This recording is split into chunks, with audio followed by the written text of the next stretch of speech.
All right. Thanks for checking out another episode of Modern Life Podcast. I'm Sam, here today with Stacy. Hi. And Tabby. Are we all yelling? Yes. I'm excited for this episode. Woo! Today we're talking about the NBC show Making It, Season 2.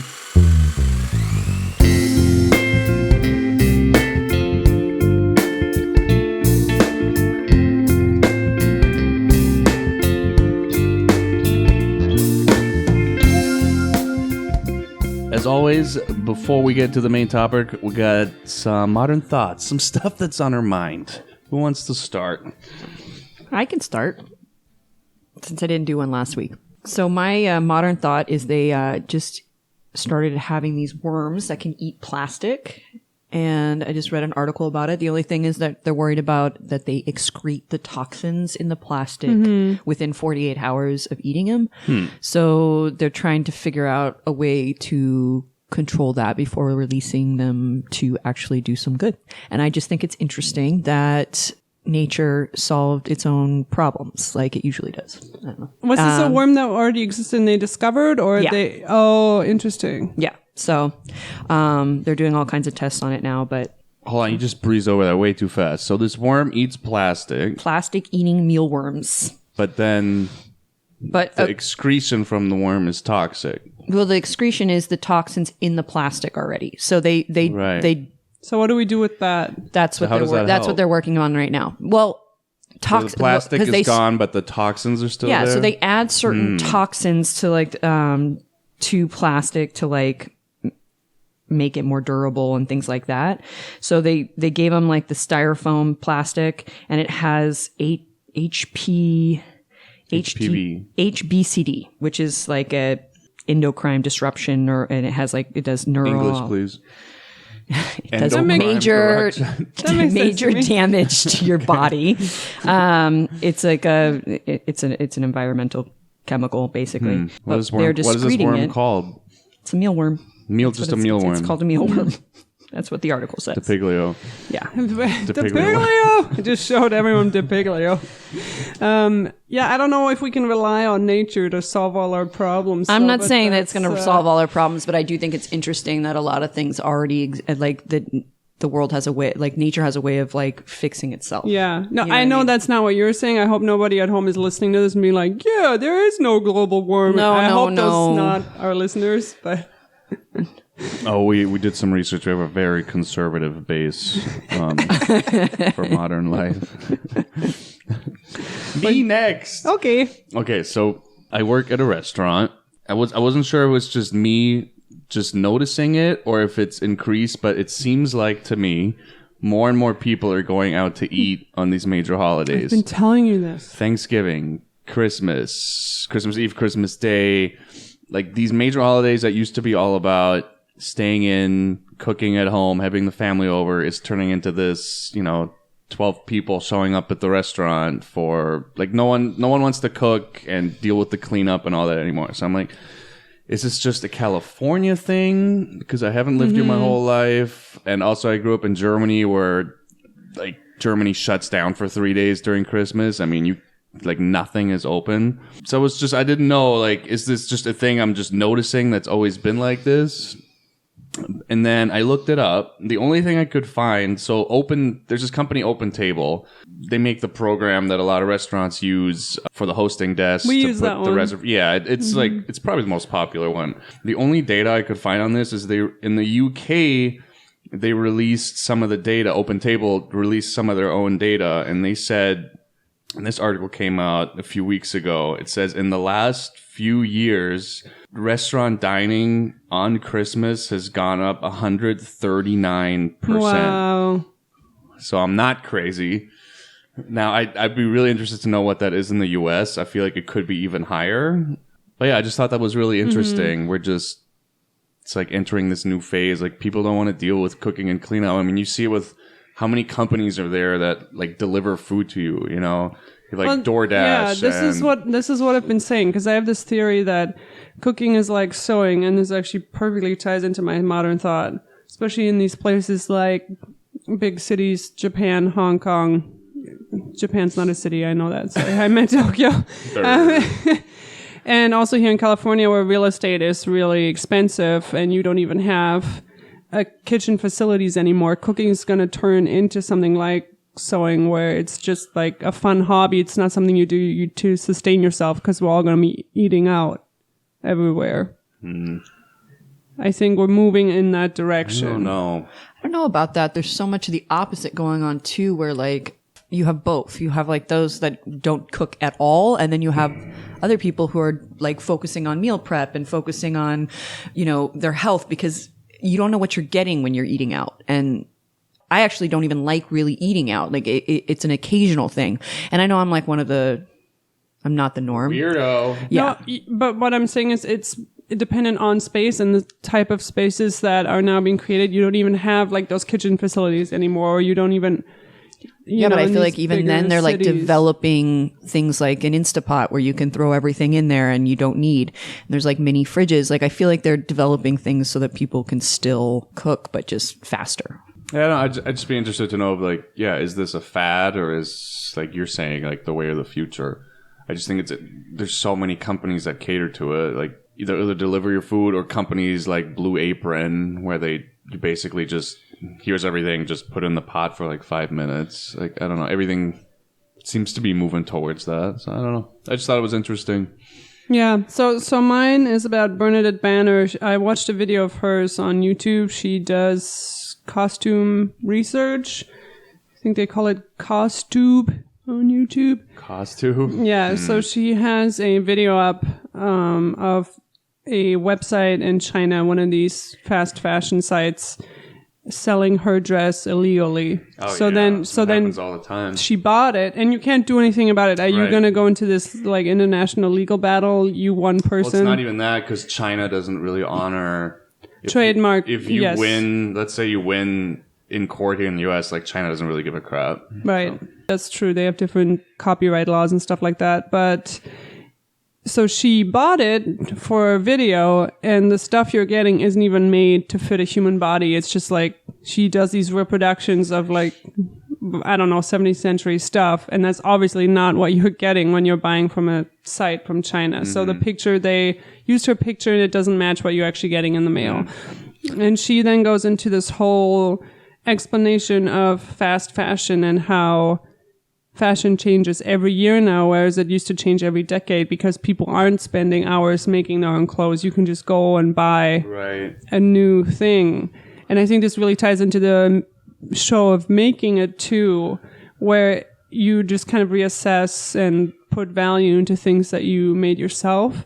It's a little frustrating because, like, yeah, we all want to be like making our own clothes and tending our own gardens and cooking our own food and making our own furniture and whatnot, and like it's just not possible.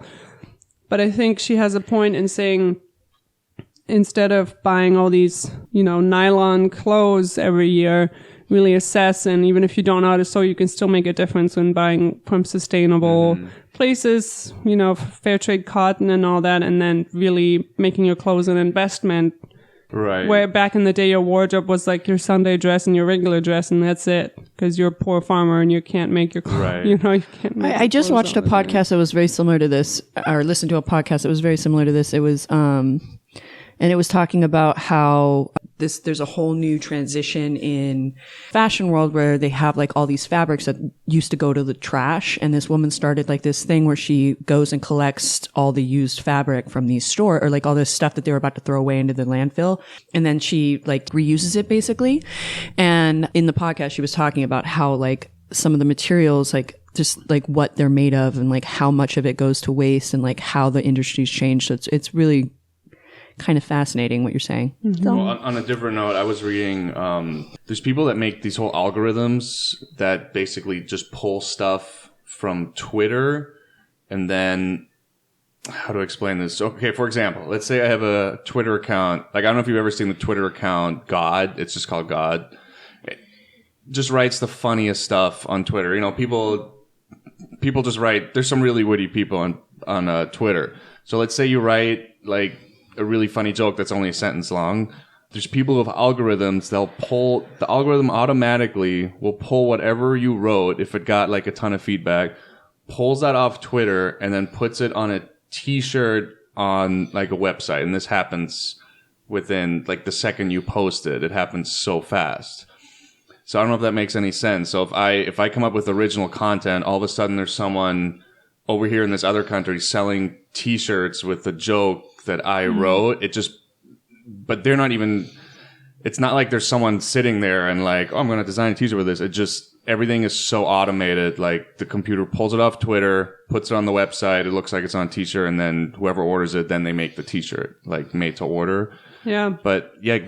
Like fast fashion, like there's all kinds of weird stuff like that happening. I mean, consumer culture isn't getting any better, so I don't see people suddenly coming to their senses and examining what they're purchasing. But it's funny. So then I forget. So one of the guys who figured out that someone is basically scamming his Twitter account like that, he then wrote a thing on Twitter. His Twitter message said this slogan or this T-shirt was stolen off of Twitter, and then that showed up on that website that was pulling off all these things because it's all no one's checking these things. It's all automated. Interesting stuff. So should we get to making it? Make it! Woo! Season 2. So before we dive into the challenges and the contestants and all that, I want to talk about NBC had a really weird approach to releasing this. So this got released was how many episodes? Like 5, 6? 8. 8 episodes got released basically within, it was like 7 to 10 days of each other. Where it's like NBC's trying to do the thing Netflix does, but like for live TV. And from what I've read, the ratings have sucked for, like they've been worse than season 1. But then one guy pointed out, it's like how many people have time to watch all 8 episodes in 10 days on live TV? Like, no one's doing that. Yeah. So then I'm interested, because they do put this stuff up on Hulu, and you can watch it for free on NBC.com. They don't release these numbers, but I'm just curious, like, how many people are watching it through that, like, compared to live TV? Because all they give you is the live TV ratings. That doesn't really mean anything in 2019, because you have all these other outlets of people watching it. But it also just seems like you have Amy Poehler and Nick Offerman, who are American treasures and like loved by everybody. And like I haven't seen a single advertisement. No, me neither. I was going to say that actually. Yeah. And like, if I click on if I accidentally click on a diaper video on YouTube, I'm going to get like a million diaper ads all of a sudden, right?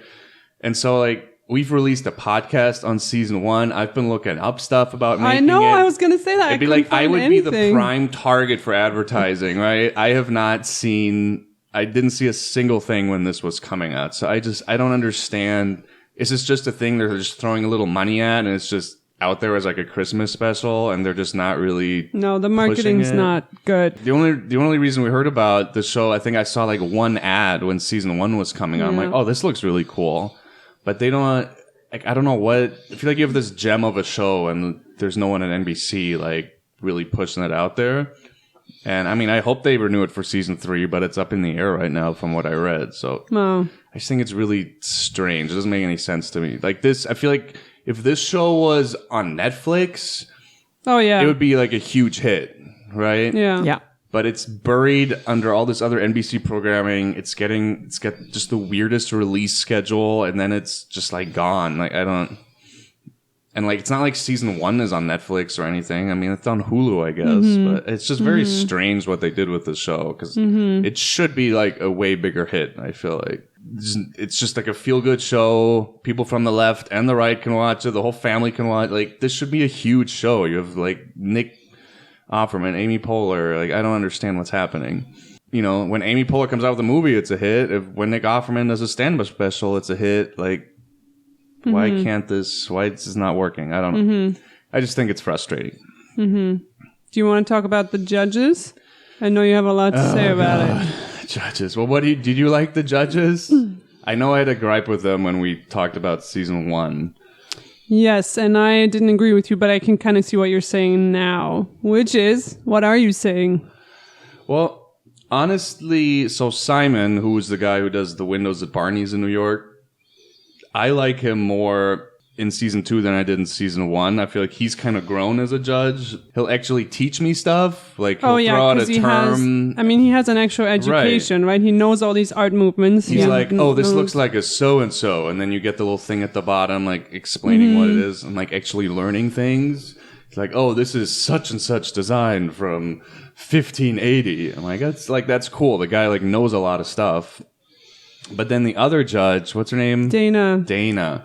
So she's like one of the main people over at Etsy. And I don't get... She's a trend spotter. She's like a trend spot setter over at Etsy.com. And I just don't... She seems to have no experience in actually making things herself. That really showed this season to me. Yeah. And there's never any... The feedback she gives, I don't find... I don't know. Insightful. Yeah, exactly. Like, I'm not learning anything. I learn more from Nick Offerman. Yeah, I feel like he is like, him and Simon are the two that actually know how to make things and like really appreciate the craftsmanship. Nick, even more than Simon. Nick is like, he's not a judge. He's just one of the presenters. And he is constantly like, hey, you should try this. Or have you tried like using such and such tool? Like, I'm constantly learning stuff from him. Like, he should be a judge on the show because he seems to have the most knowledge of actually making stuff. Mm-hmm.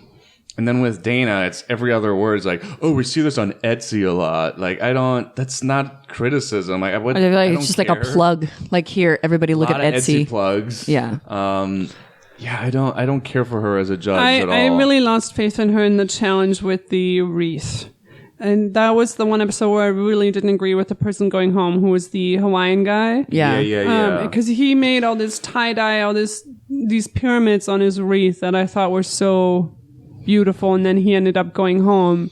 Right. And the girl with we're not going to remember any of these contestants' names. This is not what this podcast I got you right here. All right, Hawaiian guy was Matt. And then the girl with the long hair who just stapled... Jesse. Barbie legs on the... Oh, that was so disturbing. That has stayed with me. It was really disturbing. Oh my God. Yeah, that is not pretty. And her wreath was just doll legs that she pulled off the dolls. It must have been like 150 doll legs that she then glued together into a circle to make a wreath that was... like out of The Shining, like and then Dana goes, "Oh, I've never seen this before," and I'm like, "Good." I didn't want to see this either. Like that's not a good thing. Like just because you haven't seen it before doesn't mean it's something that should exist. Too, it wasn't very like. That's all it was. It was just doll legs. It didn't. There was no original. I mean, there may be a little bit of originality, but there's no like craftsmanship. No, it's doll legs. She didn't make the doll legs. She pulled them off a doll and then glued them together. To Jesse's credit, she did make it into the final. No, I'm not. Seen the show. This for the record. What she does later and the development that she has from start to finish, there's a huge development. She was so with hit her. And miss. Sometimes it's like, what is this? And then she does something. What's the second to last episode where they have to do the shed, and she does this beautiful flooring in there. Yeah. Like, she was either amazing or just, I'm like, what is this? Yeah, she was very divisive for me because she also just put a bunch of scissors on a wall. And I was like, that's dangerous. It's not cute. I don't want that. When they're designing the office space. Yeah, and then she just built a wall out of sponges. And I'm like, I don't want this. Yeah. I don't want... Those were all her earlier stuff, though, right? Like in the first and second. I just don't know why she made it to the final. Oh, yeah. No, I agree with that. Yeah. You know, it was just a little frustrating. I know you want to talk about all the makers real fast. I have a list of them right here. Yeah, let's do it. So there was Ashley. I liked Ashley. She was the one with the beautiful hair, right? She had beautiful hair. I don't really remember any of this. I feel like she left pretty early in the show, right? She did. Yes. I don't really remember what she made. She did make a really cool credenza. And then you had Aspen. I don't know if she was like Asian or Filipino. Oh, she left the first episode. Yeah, she had that cool thing with the clothespins, and then she didn't make it. Yeah. Oh, she didn't finish. It was bad time management. But she left maybe on the second or third episode. She was always like behind. Was it the first? First episode. Really? Second episode was the guy with the robot who left. Oh, yeah, you're right. The cute little robot. Yeah. Yeah, that's right. Because I think on both challenges in the first episode, she tried to go so big and like wasn't really finishing her crafts. really liked how they picked people with different backgrounds this time. Like the last season, it was like there was one person with like a different background, but this one it seemed like they were all like very eclectic with their backgrounds. It was just more evenly matched to where. I think it wasn't the contestants. I think it was the challenges were designed so well this time to fit multiple different skill sets. Yeah, maybe that was it. And then you also had, I think, more help from the shop because Jimmy became like an actual character. Right. I don't know if he was there the first season, but Jimmy the carpenter Jimmy's like the main was like woodworker, our favorite character on the show. Yeah, I think it's a combination of things to where the challenges were more just even the playing field a little bit. But I then agree also, with that, but I just think that it wasn't just a bunch of people who could like make small things. I feel like in this one, it was like people that had like more, there was more eclectic backgrounds. Do you know what I'm saying? Like the first one, we didn't have anybody like Floyd, who was like phenomenal at building like the most random. Well, so who was the winner on the first season? What's his name? Kim, who was basically like a master woodworker. Like woodworker. Yeah. To where and he won season 1, and I mean it was just unfair sometimes. I think they learned from that. He just built the most amazing stuff, and he never needed like Jimmy's help. I don't know if Jimmy was even there. Yeah. I remember, no, Jimmy was there. They showed him. Yeah. He was there in season 1. But I remember, I'm pretty sure in season 1, and Jim would be like, "You need help?" And Kim's just like, "Oh, like I got it." Like he was just this insane woodworker, and the woodworker they picked for this one was more of an amateur woodworker to kind of like even out the playing field a little. Yeah, because I think when you have someone that can just make these amazing, huge things out of wood in no time at all, like it's just not fair when you have it like next to Balloon Lady over here. It was Ashley that was the woodworker, wasn't it? So Floyd was sort of a woodworker. He used that. Yeah, but he was more with like cardboard. Ashley and had like only made a few things. They showed some of her things. She was the amateur woodworker, right? Who's next? Then you had Egan. Yeah, I have a lot of things to say about Egan. Missouri? No. Small town. I don't know. Came from this small town, 19 years old, and was very upset that his childhood was ending. No? Yeah. Yes. He's stuck. Well, I mean, he was talented though. He was homeschooled, really cool and he was like bullied in high school, like bullied in school. So I think he's just a very big homebody. Town with a huge family, and they're all really tight with each other. And then he was bullied at. So I mean, there was. It's just I get it. I just hope, how is he gonna fulfill all these dreams of being like a set designer if he is upset that his siblings are growing up, which I find a little creepy. And he's like, all I want is more siblings and more children, and I want them to take over the world. It's like, okay, calm down. Stay 12 years old forever. Calm down. I just think he took a lot of a fatherly role with them. And I think so he has those ties, and to have those ties at a really early age, I think would kind of mess with you like mentally a little bit. Do you know what I'm saying? Does that make sense? Well, I mean, it's big that he even came on the show. That's what I'm saying. I mean, he's obviously willing to try things because he came on the show. He bonded a lot with Floyd.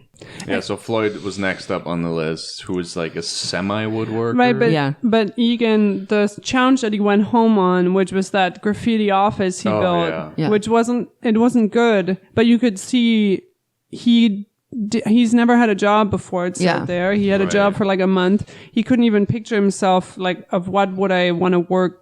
What would work be in an office? Like, of course, it's not going to be like this graffiti thing. Like, it made sense that he stumbled on that challenge, and that's when he went home. Yeah. You know?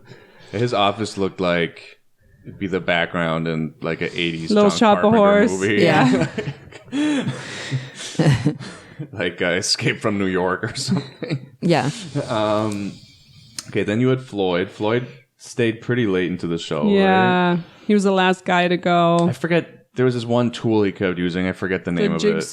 The jigsaw, yeah. He was just crazy with that thing. He just seemed like a really thoughtful guy. Yeah. You know, like a good person. And him and Egan connected. That's the other thing. Like, this show, you really see all these people grow throughout the show. Like Justine, who we'll get to later, was so shy, and then she was Which like a is different person. crazy at the because end I of the think show. they filmed this in like a week or something. No way. They film it over more than a week. You think they have a day between each challenge? Dude, Oh, I think there's they no way totally they're doing have all the some- challenges back to back to back. I don't believe know. it. You think Because so? you have to probably submit all your challenges beforehand and Maybe, all your yeah. concepts. That's what you have to do on the Great British Bake Off. You send before you even get on the Yeah. show. You send in all your Right. bakes and all your recipes and everything. They're not going to figure it out like Right. day of. Yeah, I don't know. It'd be interesting to know how fast they filmed it. It just looked exhausting. I don't know. Then you had Jamie, who was the scientist guy. He went home in the Oh second man, episode. and I wish I would have seen more of his stuff. Yeah, me too. I actually That- felt the same way. Like I He had a thought it would have ton been of promise, interesting. and he didn't finish the showstopper. No, the second The building of second the challenge. There was something that was supposed to be spinning, right? And he couldn't mailbox. finish it. the mailbox, Mailbox, and yeah. he like didn't finish it. But he was really good with electronics, and I feel like he could have made some really cool stuff, but he just didn't have his pacing right. Ran out of time. Then you had Jessie, who's the doll lady.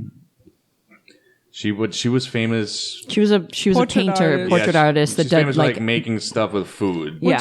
Which is incredible. And Yeah. not just food, like the Serena Williams tennis ball Yeah. thing. Oh, yeah. Like the stuff that she made on her own to me was Yeah. and also her whole approach to things where she was like, if I've seen it before, I'm not gonna do it. I'm only gonna do things that are original.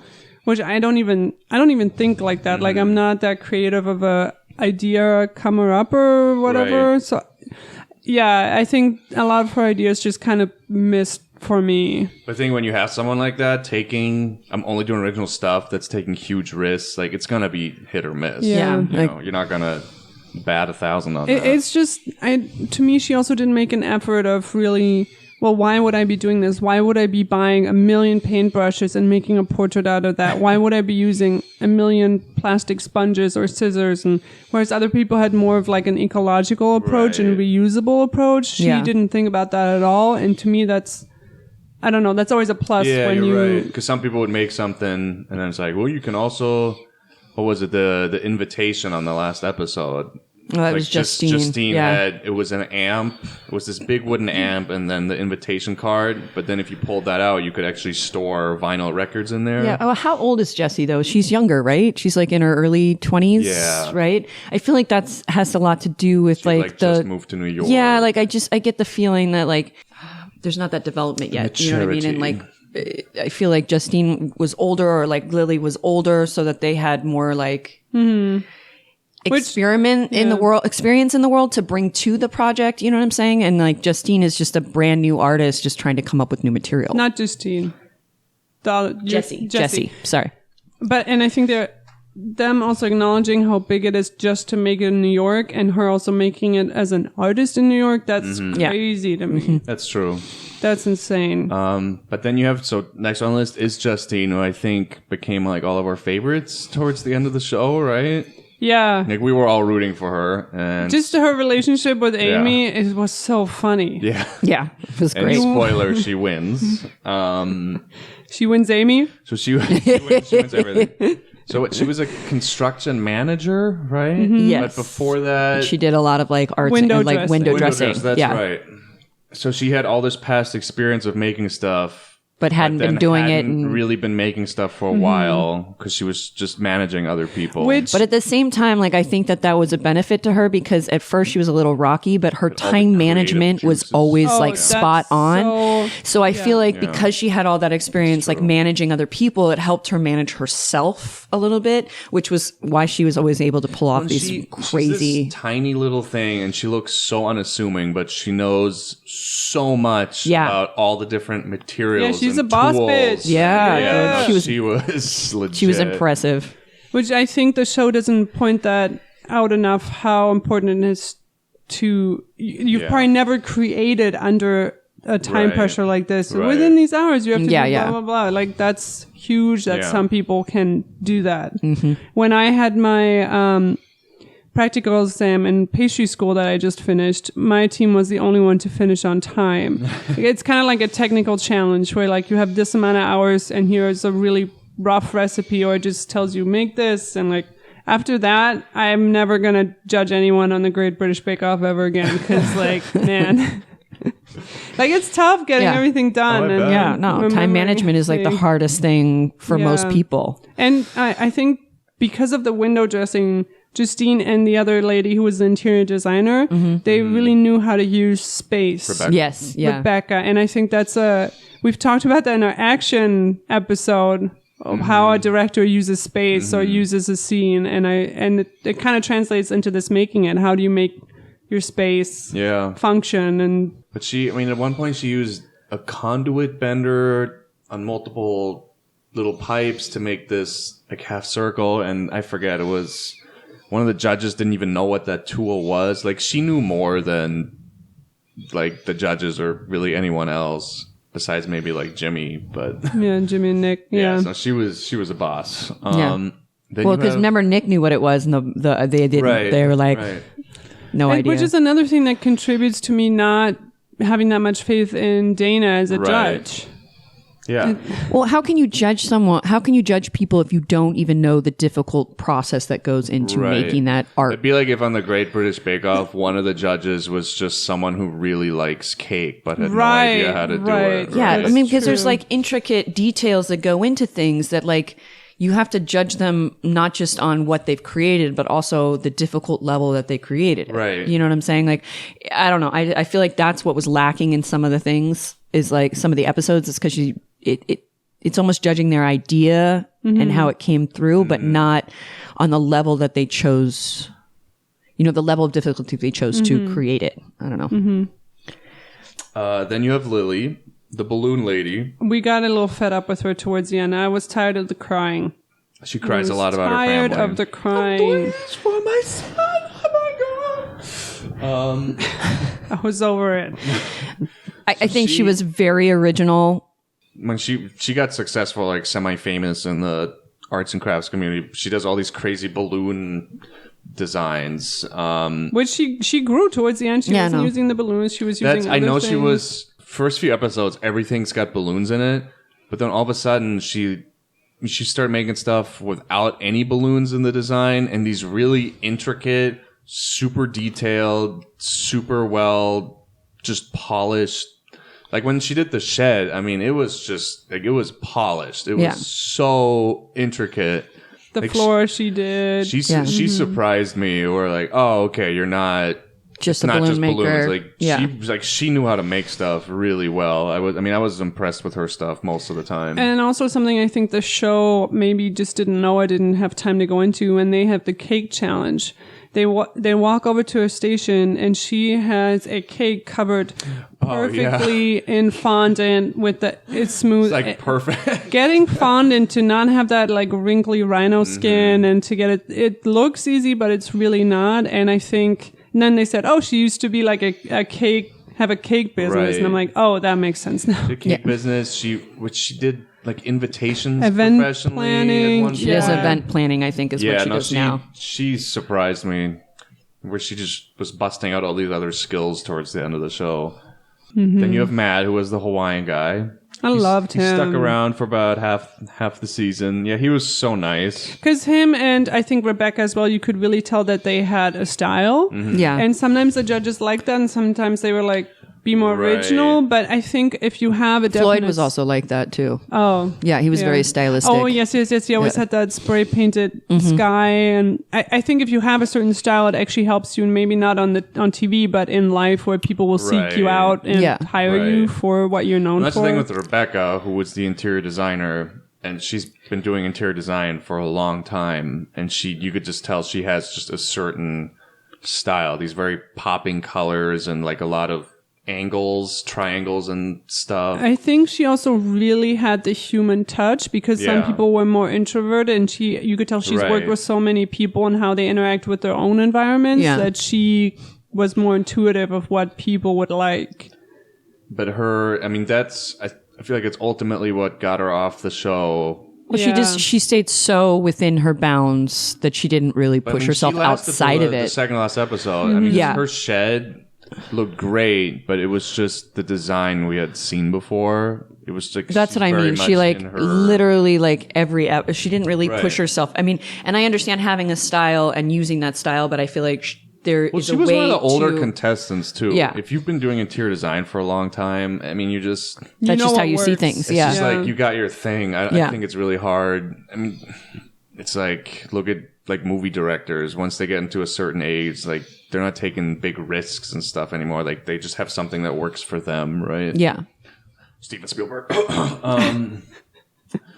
Yeah. So that was all the contestants. Can we talk about the shed challenge? Yeah, please. It was 12 hours long. The shed was so there bigger. wasn't 2 challenges it was the second last episode. It was only 1 challenge for the whole episode, which was here's a empty shed we got from Home Depot, and you have to completely give this a makeover, and you have basically the entire day, 12 hours, which is insane. Oh man. And afterwards they all started crying, and I'm like, I feel like crying. I'm exhausted just watching it.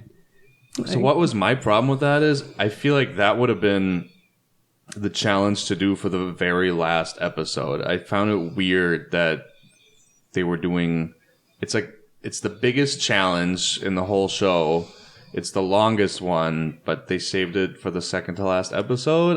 It just seems like a season finale. Like, hey, there's 3 of you left. Here's a shed. You have 12 hours.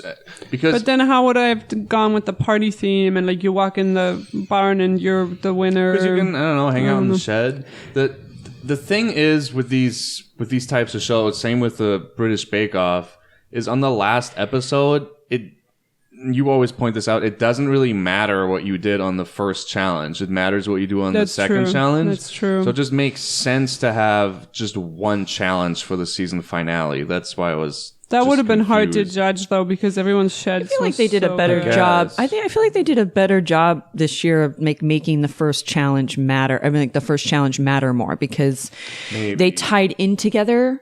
That's true. There was more of a theme. You know what I'm saying? Yeah. Like last year was like 2 separate challenges. I remember it being. This year it was like 1 challenge led to the other, and they judged based on the continuity of those 2 challenges. Yeah. So I feel like that was one of the reasons Justine won, was because she did such a nice job. 1 with her first challenge, and then 2 to like bring it into an idea. And I feel like that was one of the reasons why the other 2 didn't do as well, is because there was no fluid. So that brings me to another point about the whole judging, and I just think a show like this is not good on a traditional TV format like NBC, to where it's an hour show, but it's only 40 minutes because you have all the commercials. Mm-hmm. If you like look at something like the British Bake Off that's now on Netflix, and you really have like the whole hour to explore everything, and what the British Bake Off show does so well is you get that behind the scenes look of like what are the judges thinking after each of the challenges. Yeah, and I miss that on the show. Like, I definitely feel like that would have been more interesting. I want to see Dana and Simon. Like, I want to see like what is their thought process, and have them like explain it. You know, once the challenge is done, clear everyone out and like have them walk around and talk about. Yeah. Like without the contestants in front of them. Like sometimes when the contestants are there, they'll kind of hold back because they don't want to be super mean. Like I want to see their judging process more. I feel like that's one of the things this show is missing. That was our problem with the first season. We said that in our last episode on this. And I think the mistake the show makes is to assume that, well, there's nothing to taste, so there's nothing to explain. You can see what these people made. Maybe, but then I still can't, like, you're right, I still can't always follow their decisions. I just think this show would really benefit from having an entire uninterrupted hour. Because sometimes, like, I like when something comes up and then I'm learning a new thing on the show, but that stuff gets rushed through so fast because you don't have a lot of time. Mm-hmm. Like, I think this show would just really benefit from, like, a little slower pacing and really taking your time and exploring I love when like Nick and Amy do season 1, they were like, they blindfolded Nick and they had him smell the wood, and he's like, oh, this smells like walnut is good for this. Like, I love learning all that stuff, and I just think the show would benefit from having like a little more of a teaching element. The other thing that's interesting is obviously a lot of people streamed this show on season 1 compared to watching it live, because even though it's a traditional format show on NBC, you had those ads within the show from Blueprint.com, it's called. Yeah. And Nick and Amy would do this little comedic thing, and then Blueprint.com, and like, because it's an ad in the show, because I feel like they know a lot of people are streaming this show. Like, so they're still getting money from an ad, even though it's not a traditional ad. I've never really seen that in a show before. I thought that was interesting. Yeah, it's definitely new. I did really like the editing on this, even though they didn't have that much time. I liked the transitions, the amount of time something took. What am I trying to say? The sequence of things makes sense, which on the Great British Bake Off, people editing obviously have never baked anything before, because it'll be like somebody pulling tweel out of the oven, and then 10 minutes later they're like, I'm ready to shape my tweel. And I'm like, no, you're not. Yeah, you could tell for the most part the editing was on, because then the judge would be like, you only have 5 minutes left. And then you see someone, like one of the contestants, pretty far into their challenge, and like, oh, whoa, only 5 minutes, and they're putting the finishing touches on. Like, yeah, the editing syncs up. Yes. It's not just a bunch of random cuts of people running around. Yeah. Yeah, and the little transitions with the felt animals, we all got a kick out of that. Oh, they're so cute. The paper bee and the little birds and what was it? A hummingbird or the bee that they had go up to the duck, flower. the bee, there's something else. It was all great. There was they put the robot in from the scientist guy, Jamie. Oh, there was a little felt mouse too. Yeah, it was super cute. It's just there's a lot of attention to detail to all that, and all the the transitions.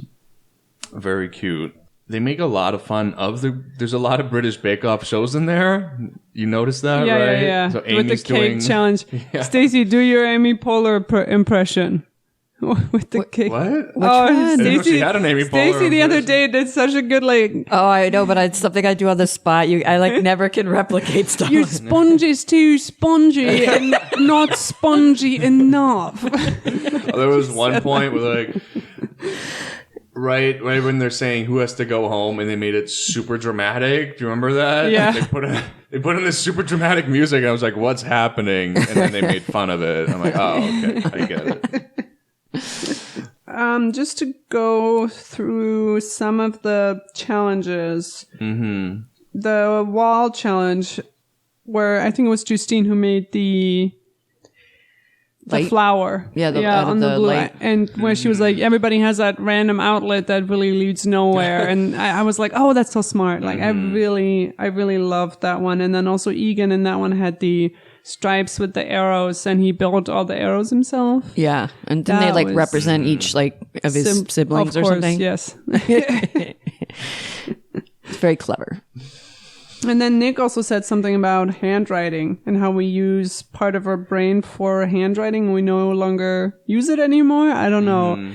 I know a lot of schools are actually no longer even teaching you how to write things by hand, which I find incredible, but also maybe that's the future. I don't know. Both my kids had to learn how to do handwriting. Yeah, but I guess they still are horrible at it. Both of them. I asked Coda to handwrite her name, in cursive, and she can't do it. Oh, she can't write her own name. She was taught it. She's done it before. Well, cursive. No one's doing cursive in this country. I know, but there is a level of appreciation that you should have for it. It's not. It shouldn't die. I don't think it's an art that should die. Cursive? I don't know. Really? Yeah, I just think we're moving on in society.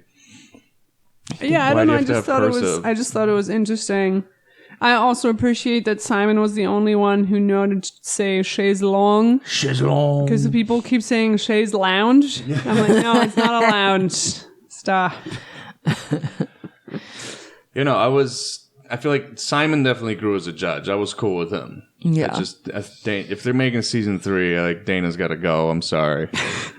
I just didn't find her insightful at all. What was your favorite contestant? Justine? Justine's everyone's favorite? Yeah. I don't know. I had a lot of favorites. I don't know. Everyone was great. Justine towards the end was my favorite, but I feel like, I don't know. I liked Floyd. I liked Floyd for a hot minute there. I liked Floyd through the entire thing. I was upset when he went home. Just with 3 episodes to go, Justine really kind of opens up with Nick and Amy, and that's because she was so shy. You didn't get to see her personality. Yeah. So that's when she starts opening up. I'm like, oh, she's really cool, and she knows a lot, and she's a boss. I really started liking her. Yeah, one of the challenges I also really liked was the episode 3 was a friendship theme, and where they had them work together on the costumes. I thought that was a good, interesting change, or something new from season 1. Right. Yeah. Where they had team up with each other. Yeah, the piñata I like and that. the sushi. Like everybody's costumes was really, really good. Oh yeah, what was the Rebecca had one with Lily. Was it Lily? Yeah, and they made like the piñata. That was fantastic. The Did candy they win? inside. Did they win that one? No, the No. walk and sushi roll one. Which was Justine and Jesse. That one was cool too. Yeah. Yeah, no, these people are insane. Like I don't. And then also the animal house, where you had to build a house for an animal, but it had to be Yeah. something else too. I thought that's so interesting. And Lily did that butterfly bakery. I was like, oh, I wouldn't have thought of doing like a butterfly sanctuary. No, it's cool. Because we have, was it last year when we had the butterflies migrating through here? Yeah. You're driving and you have to wipe them off your windshield. Yeah, it's There's a so lot many of butterflies. Yeah, it Like, was a lot. That was the challenge where I finally saw that Jessie was for real. Everything was really kind of hit and miss, and then she made that the forced dog perspective house. one. Yeah, I couldn't have that in my home. It trips me out. I know, but I'm not saying I would want it. But the thing is, with that forced perspective, at every inch, the design you have to change the size a little, You have to right? make It it has to be match. perfect, and hers was Spot on. like spot on, amazing. Yeah. That was really kind of impressive, like because both the wall and the floor and the ceiling design, it all has to match in size and shrink down. Like that was really impressive. It's like, oh, okay, she can actually do cool stuff and not just glue. Dolls to us. Yeah.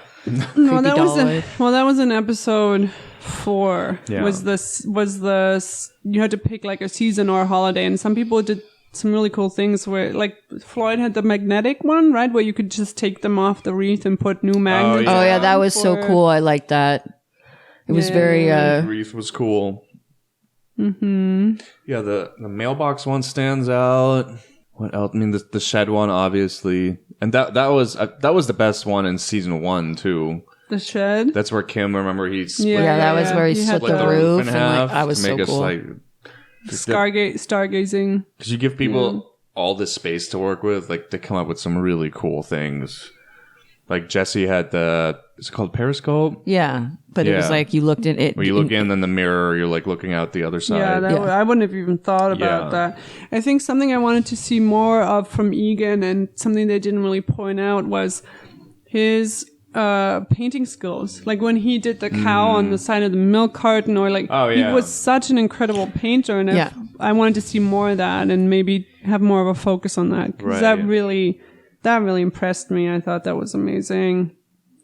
Oh yeah, and then was it Justine who did the like haunted tree when they had to do the lawn display? Yeah, it was. And I thought that know was that so also cool. really cool. And yeah, and that's when Floyd did the eagle, where you could like, Oh, Ride the yeah. eagle. when Nick Offerman was like, Gandalf! The eagle one was really cool. For a lot of the challenges, it's really we're in this Instagram culture, and That's then true. the show also pushed that to where, you know, when Nick Offerman jumps on the eagle, then they do this snapshot. It's like a fake Instagram thing. That's what it looks like, to where everything and what They had to make photo booths. they had to make photo booths in the very last episode. Like party, everything, yeah. and then like in real life, you see a lot of restaurants or malls now. There's like a wall with a cool design where people take their Instagram. selfies and stuff. It's funny to me how much that is It's being- incorporated into actual designs now. I mean, when we go to the mall at Universal Studios, there's that wall, with That these angel huge wall. wings where there's always like 1 million people taking pictures. Yeah. Like people love that stuff. If you have a cool wall, then social people media. take pictures there. They'll tag your restaurant, and you get more exposure. It's just part of design now. I find that really interesting. And then let's see. The other one that was really cool was the piggy bank, where Floyd made this whole Yeah. art gallery that you could pull out. with That was walls. The like wall a art. wall save. Yeah. Yeah, that was amazing. Yeah. A wall safe, yeah. And I don't know who it was who made that tiny trailer. What did Lily do? Lily I think this one was Lily. did. No, it was Rebecca. because it had her. Oh yes, you want to take a road trip with all the kids, it had her flair on it. The like Yeah, right. Southwestern. It was so detailed. Yeah. She worked so clean. Yeah. Like all her lines were always, Like down Spot at, on. like the little hitch on the trailer, Yeah, like it was very- everything. What did was Lily do that crazy. round? I don't remember. I don't remember either. Oh, let's talk about the prize money really quick. It's $100,000, and then we did the math on taxes yeah. and California, and a third of that gets taken away for taxes. Depending on what state you're in, up to half of the prize money could be taken away for taxes. Weirdly enough, California, from what I read, even though we have high tax on everything else, there isn't what's called a lottery tax. That's when basically half of it is taken away. A lot of other states have that. Weirdly enough, there's not that here. But if you make over $1 million a year, like athletes that play in California, once you reach like a certain threshold, if let's say I get a paycheck for $2 million, or just starting at $1 million, that's when it gets basically taxed. On top with federal and state and everything, Unless- basically half that money is gone. Yeah. But if you're below that threshold, then those taxes don't kick in this state. I don't know what other. I mean, I what just wanted to talk about Justine's dad at the end when he's like, "This is the first Oh, emotion yes. I've ever felt." Or whatever. You know, he's such a man's man. What he He's was crying. he was like Jerry from Parks and Rec, right? Oh, The family was like all of Justine's sisters are gorgeous. they're all like models and the mom. and then you have this dad who looks like a character from Lord of the Rings, like a little troll. I loved the dad. But he was amazing. He's just crying. He's like, oh, because he didn't know. Uh-huh. She made the whole last challenge around About his him. pre-retirement party, and he just Yeah. like lost it. Like, oh my god, that was really cool. Yeah, I don't. What else we got? What was everyone's favorite challenge? The shed? I don't know. You don't know? Let me see. All the challenges were so, like There's the a cake challenge you thing. didn't like? I mean, I don't have one. I didn't like the cake challenge because I didn't think that it. I think right, that it but was. you didn't have to make real Yeah, cake. no, you didn't have to make the cake. Yeah, that's true. Could you make like a cake out of styrofoam? And working with gum paste and fondant, and it's almost lot like like clay? working with clay. Yeah. Okay. Yeah. And also the piping is almost similar to painting. And you Yeah. could. What's really in right now is the spackle buttercream stuff, which I think one of them did do that. Yeah. I So think you can use. I like that challenge because it made you use. It catered to people who already worked with food, so it gave them a break, and then it also made you use new materials in a way you weren't used to. Right. And I mean, Floyd did that frog bucket thing where the cake is. Oh, that like, was pouring awesome. out Yeah, that was and- so cool. I mean, Lily, yeah. Was that wasn't the one with the cereal, was it? Yes. What was the cereal one? Yeah. Yeah. Lily made that cereal bowl. Where Oh, the and there spoon was is the honey. suspended. Yeah, I actually like Yeah. the honey one more. I did too. I didn't understand. know I, why don't know. I she was won so that obsessed one. with the cereal. I don't know. No. Was it the mailbox one that Jesse did where the paint is like splashing out? Yeah. That was just, they're like the red paint is like, and then it's splashing Oh out. yeah, but she didn't finish that one right. Yeah, Simon pointed out. I love that kind of stuff. How did we like Nick and Amy? Were they funny? Were they I love- amazing? They're the I love best. Nick They have and the Amy. best They're like the chemistry. best chemistry. They're like super entertaining to watch.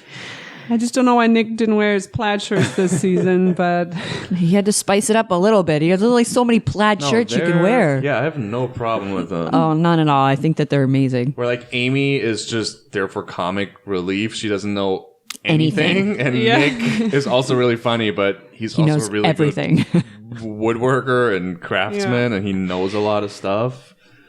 No, they're great together. I just, again, I mean, I said this earlier. I just feel like Nick should almost be a judge. I mean, he's basically judging half the time. He just doesn't get a final say, Yeah. but he's always like giving suggestions, and I don't. He's very helpful. Like, compare that, like, if you look at the Great British Bake Off, both the hosts don't know anything about baking. It's just pure comic relief, right? And I don't know, it's interesting that one of the hosts knows so much about making, but he's just a host. He's not a judge. Yeah. But he's also, one of the producers. It was, I think, It was Nick's idea. and Amy's idea to even do this show, and I don't know that they even wanted to be a judge. They're just like, I'm just here to have a good time and look at these things, and someone else can be the mean and person meet to interesting send people home. Yeah, I feel like they get more enjoyment out of just like getting to know the contestants. And I wish there was more time. I love when they do these little things in between the challenges of, like, I forget what they did in season 2. Just when they have these little games. Oh, like this one, they blindfold him. They're like, name what the tool is, and they would just make the sound of the tool. I find that really fun. I don't. I really They also did like the smelling of the material, like whether the edibles. You don't remember, like whether it's edible or not. And he's eating. And he like puts it as like, this is not edible. No, it wasn't smelling. It was just looking at it. Yeah. It looked so real, like food. You wouldn't know. It was like the little mini cheeseburgers and stuff. Yeah. Like, I love that stuff. I could have used even more of that. I would have been fine with it. Great show. Yeah. I like that it showcases these. And we have our fashion shows. We now have our baking shows. Yeah. Showcases. We where's our gardening show? We I just also, you know what? The other thing I love about this show is just that the people that come on the show, the contestants, and how much they care about each other. And I think it's nice to become, see like, best friends over. Yeah, I enjoy seeing like good-natured people instead of like all these like just reality so TV wholesome. shows Yeah. where like they're tearing each other apart Everyone's, or like, they're helping just each other on the yeah, challenges. like it's nice to see. I think I don't know. everyone's just so secure in themselves, Yeah. their own vision, that they don't Right. even consider. And again, you probably have everything pre-planned already and have submitted. These are the materials I need. Blah, blah. Right. You're already so much in your own works, in your head. So I wonder how much of that is the people being good, which I'm sure they all are, but I wonder how much it's also. I wonder if the producers talk to these people before the show starts, and they're like, "You're going to be on national TV, and you guys all have a business around making stuff. Don't look like a dick on national TV because it's going to hurt you in real life." Like, Yeah. I wonder if there's that talk. Like, the more you help people and the nicer you are, the better you're going to look, and the better you are off. The better you're off, like, once the show ends.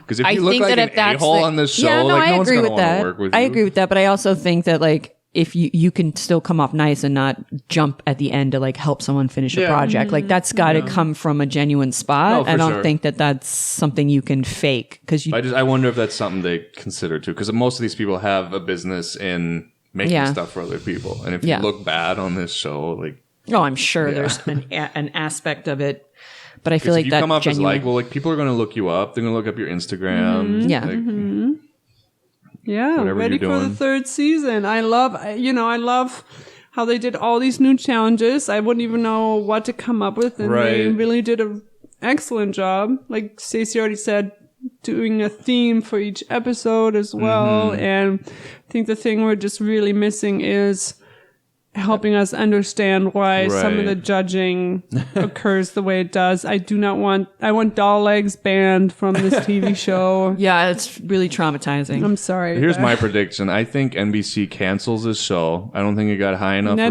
ratings. picks it up. Hold on.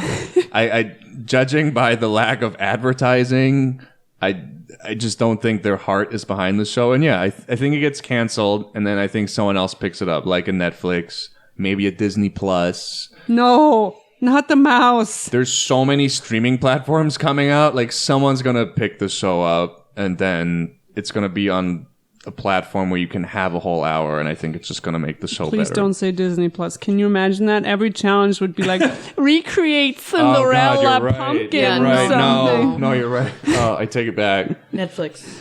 Like, Parks and Rec is on Netflix, and it's always in the top 10 like trending things. Like, they probably have a really good relationship with NBC and with someone like Amy Poehler, who produces a lot of stuff now. It would seem like a natural transition just to put it on there. And I think they actually did that really well this season with the first time on Bake Off, where they released one episode per week. Right. And that seemed to work for them. Right. Whatever they did with this, making it didn't seem to work. Yeah, no, this was just for- like a hot mess. I don't know what. Just like the weirdest release I've ever seen for a TV show, where they tried to do it like a streaming platform, but they're not a streaming platform. So I don't. Yeah, I don't know what that was. Like, who's watching live TV 10 days in a row, like the same show? Nobody. No one's even watching live TV anymore unless it's like sports anyway. Has this show inspired you to go make something?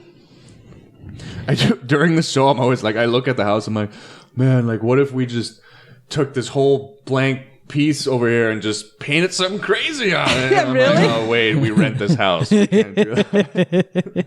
I wouldn't be able to do it, but the way these people decorate and create stuff, I'm like, man, I'd be nice to be able to do that. Like, I'd love to just take an extension cord and make a crazy thing on one of the walls there. Like, I have no, I can't do that. You don't know if you can. You've never tried. No, go Netflix. Pick it up. Do it. That's it. Well, Netflix has a lot. The most popular shows It's are not it. ex-NBC shows. Yeah. It's The Office, Oh, really? Parks and Rec. I don't know. Some of their most... The Office parody they did on Making It. Was that not funny? What are they? it was Oh, Amy, yeah. And all they did was put on blazers and Oh, that was They so were in, like, an funny. office background. You think some of the most... Friends isn't on Netflix anymore, but some of the most successful stuff they've had was past NBC shows. It would be natural for them to just take this over. Yeah, Tubby, run us through the credits. Where can people find us? modernlifepod@gmail.com. That's our email. On Instagram and Twitter at modernlifepod. We have a website, modernlifepodcast. Check the website. Everything is categorized on the website now. It's a beautiful thing. Tubby did most of it. That's it. That's all we got. Yeah. We'll see you guys in January. We'll be releasing another 2 episodes. We'll see you guys then. Bye. Bye.